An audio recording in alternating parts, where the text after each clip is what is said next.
Hello, this is Bobby at Copel TV Repair, and this video is for our customer Raymond Gomez. I'm hiding their address because of requirements, etc., who sent us parts for repair into that box. As soon as I opened the box and saw what you see here, which is two boards on top of each other, and this, by the way, comes from Hawaii, I believe was the address. As soon as I saw that, I knew we were going to have problems. And let's see. What is it? Why are we going to have problems? Because the boards are on top of each other without anything in between them. This was scattered all over the place. There is some airbags. Some of them, many of them, have been punched. There was paper, but it wasn't between the boards. It was around them. So what has happened is while this was traveling, and it's being tossed up and down, probably dropped. All of those boards were rubbing off each other. I just posted a video like 2 hours ago for a board that was repaired after it. So I looked at the bag and let's see what, oh, the first thing I found it immediately. So this is very clearly a ripped off inductor, but what it does is it basically connects. You can see by the sharp edges that this has been ripped off, and the one above it too. Now there are normally many components that are not soldered like this one here, and that is fine, but something with sharp edges like this, that is definitely something that has been, where did it go? I'm trying to focus on things. That was definitely something that was ripped off.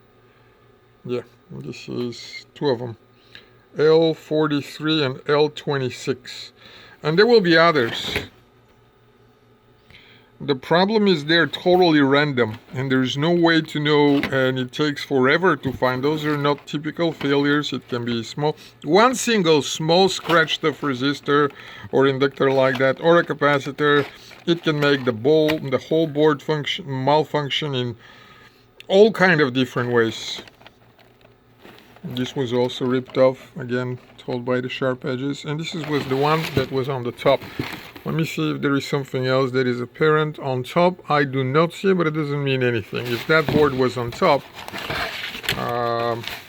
it may have been. So let's see here, the other one.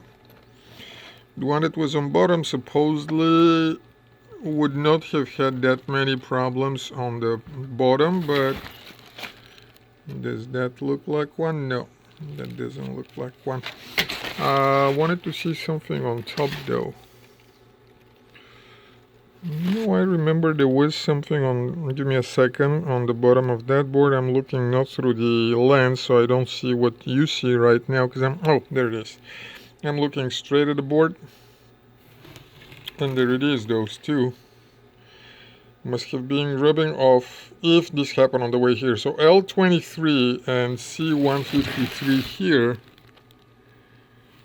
are very definitely ripped off. You can see some leftover from C153, and if you see too, there is virtually a guarantee that there will be more some around other places of the board. Again, the problem is that you don't know. You may not be able to see them. It's hard. You have to very carefully go there multiple times, and there may be just one that you miss, and it may take forever of your time. And there may be stuff on the top as well. I remember I saw, let me see if I can compare the two boards, and then we shall move to the one that is above. Two capacitors, two next to them. No obvious signs here, other than the fact that this board apparently had the heatsink taken over. So put them to the side. Let's get the main board, and the very first thing that you notice, or at least that I noticed on the main board, was that something was missing. Where was it? It was pretty apparent. Again, let me see closer. Yeah, there it is. You see nothing here? It's usually a large coil for the output for the audio.